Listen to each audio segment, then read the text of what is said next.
indicate that Nigeria's two main opposition parties, the African Democratic Congress and the Nigeria Democratic Congress, are grappling with deep internal challenges, including weak ideological direction, corruption allegations, institutional fragility, disputed primaries, and protracted court battles. Now, these problems have raised doubts about their ability to mount a credible challenge to the ruling All Progressive Congress in next year's general election.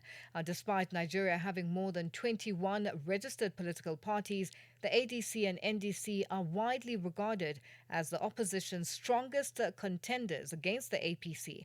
And for more on this, we are joined on the line by Dengiyefa Angalapu, a research analyst at the Center for Democracy and Development. Dengiyefa, good afternoon, and thank you for joining us on Africa Update. Good afternoon, and thank you for having me. How serious are the internal crises facing the ADC and NDC, and how much damage could they do to the party's electoral prospects? I think that the next election will be determined by some of these issues that you've raised. I mean, these issues are very, very, very, very, very serious. And after the 2023 elections, that we witnessed a very huge competition. After that election, we realized that the competition has been on a downslide because of the internal crisis of political parties. And the reasons are complex, from protracted court cases to internal infighting to issues of corruption, as you've mentioned. However, it is even more complex than what you said. We've seen a situation where the ruling political party, that's the APC, has been fingered in most of the crisis of this other political party. So it's something that is very complex. Again, just to say that it is not so much about the issues in the political parties, in the opposition political parties, because those issues are general, whether you talk about ideology, whether you talk about corruption, whether you talk about the infighting, it is across board.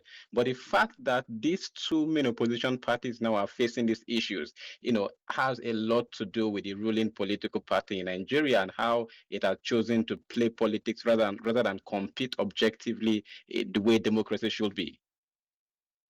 Now, what you just ended by saying, I'd like you to just go in further in terms of details. What do you mean the political part, the leading party has been playing politics? Just take us into your confidence. I mean, so what you will see across Africa, not just in Nigeria, is that opposition parties are weakened in different ways. So, for example, in Tanzania, in Uganda, you realize that the approach is very, very, very frontal. So, opposition party members are arrested and all of that. In Nigeria, you will see a very subtle means.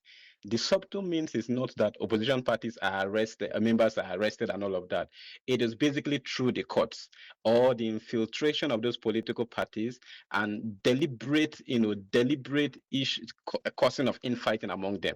So you see a situation where the PDP, being a very strong political party in Nigeria, right from 1999 to 2015 when it lost the election, has suddenly become a shadow of itself. And imagine in your introduction, you didn't even mention them because they are not really in the picture. How did that happen? Basically, the president appointed someone from the PDP, who is now the minister of the Federal Capital Territory in his cabinet, and that person has been causing a lot of problems for the PDP. The NDC was relatively unknown.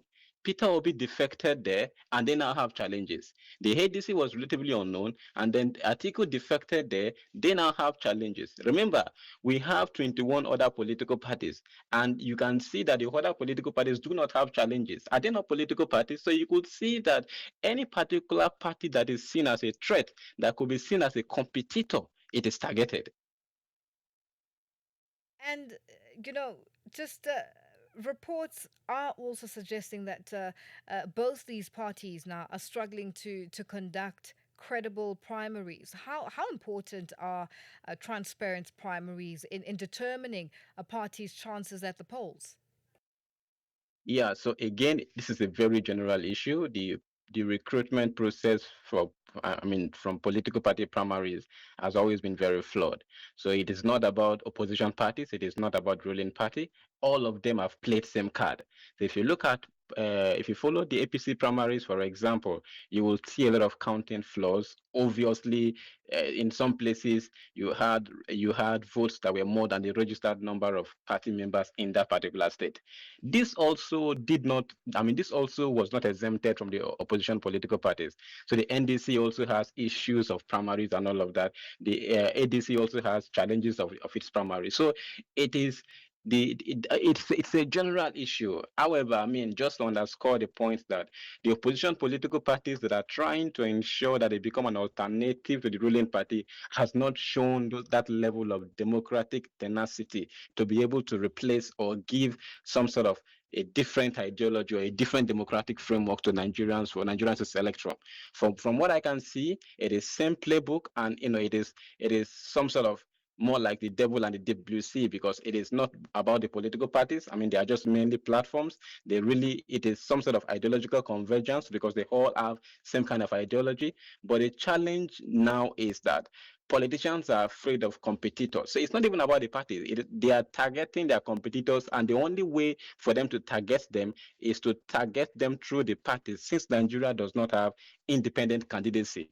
So it's to target the party and to ensure that they don't be on the ballot. Or even if they will be on the ballot, they demoralize them to an extent that the voters also lose confidence in them, and think that voting for them will be a waste because maybe the court system would actually dissolve this party. So it's some sort of psychological warfare that is going on in Nigeria.